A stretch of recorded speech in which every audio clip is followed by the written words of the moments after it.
What's up, guys? Welcome to another video out here in the garage with the 180, as you can see behind me. I don't know if you can see it. No, you can't see it, but over there, the door panel's still out. I finished everything to do with the lock. The key, actually, there's one piece of it right there. I ended up getting it out. If you didn't watch that video, go back a couple videos ago. And finally, the stupid key that I broke off in the lock the very first day I had the 180 here in the States is out and good to go. I just had to put the door panel back on. I've just been kind of slacking, been lazy. It's been cold, but it is actually warming up. We're supposed to have a really nice weekend. It's supposed to be sunny Friday, Saturday, Sunday, and I cannot wait to get out and make some videos. The 180 has been in the garage for like a week and a half now. I've been starting it, like bringing it out into the driveway for a minute, letting it run, but I haven't really been driving it at all because of the rain. The 180 is one car that I'm trying not to drive in any kind of inclement weather unless I absolutely have to, because it's such a low kilometer car, a true low kilometer car. We'll get into that in a few minutes here. But we're gonna go out this weekend and we'll definitely do some videos with the 180. Megan's gonna drive the 180. Maybe we can go cruise the mountains. Maybe we'll go do some hood rat stuff at night. I don't know. I really don't know what we're gonna into, but I'm gonna make a lot of videos this weekend since it's gonna be nice out. Now, this video that I'm making today, I haven't scripted it all. I'm not exactly sure what I'm gonna say. I don't script any of my videos. I just kind of wing it, and I think that's the best way to do YouTube videos. But after posting some videos, most of everybody, like most of you guys are all super nice. Most of you guys are super supportive, and thank you guys so much. It's an unbelievable position. We're almost at 80,000 subscribers, and it's incredibly awesome. And you know, I started this YouTube channel, back in like 2015, 2016. And what it's grown to has been awesome. I never expected it to go this far. I just wanted to make some cool videos in Okinawa to remember my time by, but here we are a few years later and a few thousand subscribers later, approaching 100,000 hopefully in the near future. I just wanted to take this opportunity to thank you guys, and I don't want this video to shadow all of the good subscribers I have that are always super supportive. But of course, with anything, with any kind of being popular, with doing any kind of business, there's always gonna be haters. And it truly doesn't affect me. Like, I don't mind haters. It's fine, it's cool. I don't mind people wanting to be negative. That's just gonna come from being successful. So if you're out there starting your own business or trying to start your own YouTube channel, people are gonna hate. Get past it, don't dwell on it, don't spend time worrying about it, and keep moving forward, as some YouTubers say. But I just wanted to also, in today's video, kind of talk about, I'm not gonna mention who was making these comments. I don't wanna, draw attention to the negative people. I don't want people to think that I'm gonna give any kind of recognition to these people. I have been getting comments from a few steady people about saying that my cars are overpriced. And I wanna talk about that a little bit, and I wanna talk about importing, not necessarily the logistics of it right now, but I want to talk about import companies. I want to talk about other companies here in the States a little bit. I'm not going to name any names. I would never do that. I would never call another company out name-wise. But I had a subscriber tell me that I've had a few people say the 180 is overpriced, but that is seriously the cleanest 180 you're going to find in the States, and the lowest mileage 180 you will find in the States, if not anywhere. And it's a Type X, and it's got all the updated interior and a good dash now too. The main one this video I wanted to kind of focus about is the GTO. Somebody called the GTO overpriced, and I get that we have the GTO here in the States. I get that it's not the most desired import from Japan. There's not a whole lot of companies that have brought a lot of GTOs in, and I would imagine that's because there's just not as big of a market for them. Everybody wants their Skyline, everybody wants their Supra, everybody wants an S chassis, etc., etc. But the GTO is an amazing car. I love the GTO that I have out here. If I could, I would keep, like I said, if I could keep all of my cars, I would keep them. These 3 cars that I got, I bought them because they are cars that I would personally own. They weren't cars that I would bring in and flip just to make a quick buck. They're all cars that if they didn't sell, I would be super happy owning these cars. And I've tried to be as transparent as possible with all of these cars. You can go back and watch each and every single video of when I bought these cars at the auction. You can watch the Delica video, you can watch the 180 video, and the GTO video. I think they were all separate auction trips. So go back and watch those if you want, and go see what the cars were when I bought them. That's fine. I've been completely honest so far, and I think that's the only way to be if you're gonna be importing cars. And that's why I have a problem with the way other people kind of wanna run their companies. I mean, if you wanna run your company sketchy, I really don't care, but it just makes other companies' prices look worse. So basically, I had somebody tell me the GTO is overpriced. Right now, I have the GTO at $17,700 USD. It's got right at 95-ish thousand kilometers original documented, and that's around 60,000 miles or so. And for the car it is, that's a great price. It drives amazing and it's super fun. I had somebody though hit me up and once again telling me my cars are overpriced. I was like, all right man, I don't know what your deal is with me. I don't know if I were pissing your Cheerios or something in the past. I don't think I've ever met this person in real life, but they were just telling me how overpriced the GTO was, and they sent me a link to another GTO that's for sale here in the States. And now this link, it's a company that I had heard their name a few times before, but I'm not like super familiar with them. And they have some clean cars on their website, and the GTO is actually really clean too. You can go take a look. I'm not going to name the company, but you can see a few pictures of it on your screen right now. It's a good looking GTO. It's white. It doesn't have a big wing or a different aftermarket front bumper like mine does. And I get that that kind of turns people off from some cars sometimes. I personally like the front bumper that's on the GTO out here. We'll take a look at it in a minute. I'm not the biggest fan of the wing, but now that it's black, it does look really good. Everything all matches together really nicely.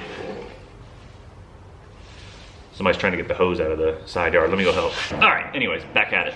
So take a look at some of these pictures. It looks really good. Like I said, it's clean, very, very clean, very, very good looking. And the big thing here was that they're asking, you know, about $1,500, $1,600, $1,700 less than what I'm asking for my GTO. And that's fine. You know, cars are gonna be priced differently no matter what, where they are, the condition they're in, the mileage obviously plays a huge role in that. This particular car is being advertised as having 28,000 original kilometers, which in their ad it says averaging about 17,000 original miles, and they're calling it basically a time capsule from Japan. And when I saw that, I was like, wow, maybe my GTO is a little bit overpriced. So I went to looking at it, I was going through the pictures, and I was thinking, yeah, maybe I should lower the price a little bit. Maybe I overpaid for it in Japan a little bit. Because that's the big thing. My prices aren't just like some price pulled out of the air. It depends on what I paid for it in Japan, what it costs to get the car here. There's so many fees. Like, let me just, a quick breakdown. You gotta think about transportation in Japan from the auction house to wherever it's going, whatever shop, and then transportation from that shop to the port. There's a million different fees at the port, both in Japan and once you get the car to the States. Tons of import fees, tons of custom fees. There's a lot of fees that go into it, so there's a lot of things that drive up the price of a car from Japan. But all that being said, I was looking at this car and thinking that, okay, maybe I overpaid in Japan, maybe I need to cut my losses here and lower the price a little bit. But then I came to this picture right here. This is a picture of the gauge cluster in the car, and notice that it's a 280 kilometer an hour gauge cluster. Now, all the cars from Japan at that time that I can think of, including the GTO, I know the 91 GTO has a 180 kilometer an hour cluster. It was the whole thing with, I think, the gentleman's agreement. I think it had a lot to do with that. Just like every company was claiming like 276 horsepower or whatever that number was at the time, so that they would all be in this gentleman's agreement. But I think it was something the same. It was all 180 kilometer an hour clusters. Now, the 280 kilometer an hour cluster in this one kind of threw me for a loop for a second. I was like, well, maybe they made a second cluster for Japan. But then if you look on the inside, it also has the miles per hour. And there's not a cluster for the GTO that in Japan that has miles per hour on the inside of the cluster like that. So my initial thoughts were maybe it came from Canada, maybe from Europe, maybe it got to Canada, maybe they swapped the cluster out. I don't know. I wasn't exactly sure what was going on, but I knew something wasn't up, and that was what threw a red flag for me. And when you're buying a car, that's what you should be looking for, is just red flags. I'm not saying that every company is sketchy, and I'm not saying that this company is 100% sketchy. Maybe they don't even know. Maybe for some reason they were lied to. I don't know how they buy their cars from Japan. Maybe they don't have somebody in Japan that actually physically goes and looks at these cars. Maybe they don't know how to read an auction sheet. I don't know. But that red flag was thrown, and I was like, okay, well, what's going on here? And I wanted to dig a little bit deeper into it. So there's actually a company you can use. Their website, I think it's like Car VX Japan or something like that. And you can pay that website about 30, 35 bucks, and they will send you the auction sheet. They will send you any kind of like registration. I think you have to pay a little bit extra for registration. I actually looked up my old GTR when I had my old GTR. I looked it up after the fact, after I bought it. I bought my old GTR sight unseen. I was in Okinawa, the car was in mainland. Really sketchy dude that I bought it from, actually later I found out. But I looked it up after I had it back here in the States. I was like, whoa, I definitely should have done this before I bought the car. So I recommend doing that if you're gonna be buying a car from a dealership you don't know or somebody sketchy that you're unsure of. And I'm not even interested in buying this GTO. I was just curious after seeing that red flag, you know, what's going on? Like, why is this cluster in here? So I paid the money, and it took about, you know, six or so hours. It was during business hours in Japan. And I got the auction sheet back, and you can see the auction sheet right here on your screen right now. Now this auction sheet, if you take a look at it, right here where it has the kilometers listed, it does say 28,635 kilometers. And that's, you know, what the website's advertising basically here in the States. But then if you look beside that, there's a little asterisk, a little star right there beside the kilometers. And that right there means that it is not documented, 100% unknown. The auction house, basically what happens in Japan, if, say you're looking at an R32 GTR or something, any GTR, any Nissan really, because those are the big ones, it has a cluster in it, the factory cluster. Now if you see like a Nismo cluster in it or something like that, if they took it to Nissan, there will be official Nissan paperwork with that, with an official Nissan stamp on that paperwork, and that paperwork will go to the auctions whenever the car is sold at auction. So if a car is sold at auction, you should be able to tell if the cluster's been swapped out, if it was done correctly and documented. There's all these things, like you hear all these rumors about in Japan, how, oh, every car over there's got a swapped out cluster and you never know. There is not really truth to that. Now, if you were to swap the cluster in your garage yourself, for example, the registration in Japan has the mileage, the kilometers on it each time it changes ownership, each time that it's registered. Every 2 years it goes through a JCI or a Shaken inspection basically, and that is documented on the car's title in Japan. So if you were to swap it out for a lower cluster, the next time you go to the Land Transportation Office or the DMV, it's gonna throw red flags, and right there you're gonna have an undocumented car. But basically what I'm saying is, this car at auction, when it was sold in November, I'm not sure on the selling price of this one, I wasn't able to pull that up, but 28,635 undocumented kilometers. So what they're saying on their website is completely not true. This car does not have low mileage. This car could have 200,000 kilometers on it. You don't know, we don't know. There's no way of telling. So that's why you need to do your research. It's always smart to do research, and it is always smart to read reviews on the companies you're gonna be buying cars from. Now, like I said, I don't know if this company maybe doesn't know the mileage. Maybe they, like, for example, I buy my cars, I bought all 3 of these myself. I got to physically inspect them, I got to look at the auction sheets, I know what I'm looking at on an auction sheet. But some companies don't. Some companies have a guy that they've never met, that they buy cars from Japan, they don't even go to Japan to look at their cars, and they're buying sight unseen. So somebody could have very well lied to them and they have no idea. So I'm not bashing this company whatsoever. I'm not gonna mention their name, just for, you know, being nice purposes here. But it's just, I guess the reason that I'm saying this is because it obviously makes it look like my car is way overpriced, but it's not. This is just an unknown car. It looks clean, yeah, but also the roof, I mean, it's painted black, so there was probably some fading on the roof, but you never know. You just gotta keep an eye out for those kind of red flags, and if you see a red flag, you need to ask questions or do the research yourself, and hopefully this video will kind of help you guys with that a little bit.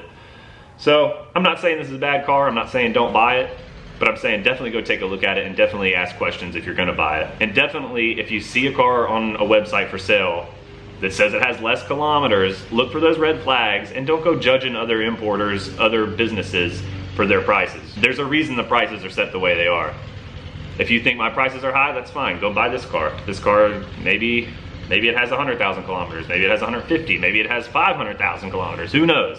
There's no way of telling at this point. But I just wanted to kind of get that out there, and I kind of wanted to let you guys know that do your research. You guys go watch the videos on my cars. If you're interested in any of the videos on my cars, go do the research. And you can see how the cars, I bought them, when I bought them, and any little issues that I had when I bought them. The 180, for example, let's go take a look at it real quick. I still gotta put the door panel on, so don't judge that. I just gotta put that back on. But even we can take a look at the inside of the door panel, and that could give a good idea for the true kilometers on the car. If anybody's interested, I'll be more than happy, if they're actually interested in purchasing the 180, I'll be more than happy to send over the auction sheet with all the info on it. Now this one, like I said before in my video when I purchased it, it is an R grade. Now R grade isn't something to always stay away from. And I've also done a full paint job on this one because when I got it, it was faded, the sun had been on it. It's a one owner you know, what, I can't remember the mileage, 48,000 original kilometers, right around 30,000 miles or so. But I think it sat in the guy's front yard probably for years, and it faded all the paint. So I got a new paint job, and it looks fantastic now. It's in great condition. And I just want you guys to know, I mean, go watch the auction video. It's an R grade, but the R grade for this car was something so minor. At some point, this rear driver's side quarter panel was replaced. It wasn't like a super big collision from what I can tell. It didn't say anything about a bent frame or anything in the auction sheet. Just the fact that this panel right here was replaced, and that made it an R grade. And that's one of the things that somebody in one of the comments has been saying. They've been like, oh, it's an R grade, you're not telling people. When I specifically bought this car, we talked about it at the auction house that it was an R grade, and that R grades aren't necessarily something you want to stay away from. Once again, R grades are something you want to do your research on. You want to deal with somebody who knows what they're talking about. You want to make sure that it's a good car and that it hasn't been in some major accident. For example, after selling my 32 and running the report on it just out of interest, I found out that the 32 I had in Okinawa had been in a front-end collision, a pretty serious one, that the fenders had been replaced, the bumper had been replaced, the hood had been replaced, that fender had been replaced, and then it had some damage actually like on the core support panel, and it had been replaced as well. And if I had known that, that's probably a 32 I wouldn't have purchased. But as you guys can see, you can go look at the ads. I have this one on the Garage Defend website. I have all three of them on the Garage Defend website. I have them on Craigslist. I have them on Facebook Marketplace. Go take a look at all the pictures. It's a really clean car. It's a great car. It drives fabulous. There's no issues with it. Of course, that fender was replaced, or the rear quarter panel was replaced, but I don't see that being any issue with the car. And that's why I say, if it's an R grade, just do your research, know what was replaced, and make sure that it's a good car. It's best to always, obviously, if you're gonna buy a car from Japan, go look at it yourself at the auction or go look at it yourself at the dealership. But just, if you're going to buy a car, ask questions. And that's another thing I wanna get into as well. Also, not all cars are purchased from auction. A lot of the cars at Garage Defend are purchased from Garage Defend customers in Japan. Garage Defend isn't just an export company. Garage Defend's been in Japan for 20, 25 years, selling cars in Japan, working on cars in Japan, and providing typical services like oil changes and things like that for their customers. So a lot of times their Japanese customers will come in and realize that, wow, my Skyline's tripled in value, you wanna buy my car? And that happens pretty frequently. So not all the time will there be an auction sheet to be asked for. But any reliable company will tell you anything that's wrong with the car, any kind of issues. And that's why I just wanna be as transparent as possible with you guys. And I think every company should. I just think that's the best way to do business, and if you're not gonna do business that way, then I mean, you're gonna risk losing customers, and I just think that you guys need to be informed. Be an informed buyer if you're in the market for a Japanese car. Buy from somebody that's legit. I'm in no way saying you have to buy from me. I would greatly appreciate it if you're in the market to come to me, and I'll be more than happy to help you and be as transparent as possible. But just do your research no matter who you're gonna be purchasing through, because you don't wanna get ripped off. You don't wanna end up with some kind of mess once it arrives in the States. Or if you're here in the States, not importing a car yourself, and you're buying from me, my stock, or any other importer stock, then just do your research. There's plenty of companies out there that are good, and there's a lot of companies out there that are not good. So read reviews and check out the car yourself if you have the opportunity to. I just picked up a John Smoltz autographed card. I don't know how that got out here, but I was like stepping on it on the ground. That's really strange. Anyways, I don't want to drag this video on too much. I just want you guys to be smart, and I would appreciate your business if you choose to buy a car from me, or if you want us to source a car from Japan for you through Garage Defend and all that. We have some great cars at the shop in Japan right now, and I obviously have some great cars here in America ready to go. But last final words, be an informed buyer, be smart, do your research. More videos coming this weekend. I'll see you guys in the next one. As always, thanks for watching. Oh yeah, I forgot. I was gonna show you the other cars. Both the other cars are both non-R grade. They're both, I think the Delica, if I remember correctly, was a 3.5. And I think the GTO was either 3.5 or 4.0. Grading doesn't necessarily matter. Like I said, I've seen some 3.0s in Japan that looked absolutely awful. But this is what I was talking about, the front bumper. You guys know, you guys have seen it. You guys can go back and watch other videos. But I just wanted to real quick plug that both of these were non-R grades. But once again, grading doesn't necessarily always matter. This thing is disgusting. I apologize for the lawnmower. I swear every time I come out here to make a video, he decides to come out and start doing something really loud. But man, this thing's muddy. I want one of the other cars to sell first, honestly, so I can put a nice set of all-terrain tires on this and go do it again. Go watch the last video if you haven't seen why this thing's still so muddy. But for real this time, we're done. Once again, wrapping up with one more thing. I just want to say, I don't know if that dealership, because you guys are probably going to go figure out what dealership it's at, they might not have any idea that that car has undocumented kilometers, but they might. So no hating on their dealership. They have some really clean cars and the GTO is really clean, but that GTO is not what it is advertised as. So just cars in general, do your research, look for red flags in any dealership in the States or in Japan, and just be smart, be a smart, informed buyer. Anyways, for real this time, I'm out of here. As always, again, thanks for watching.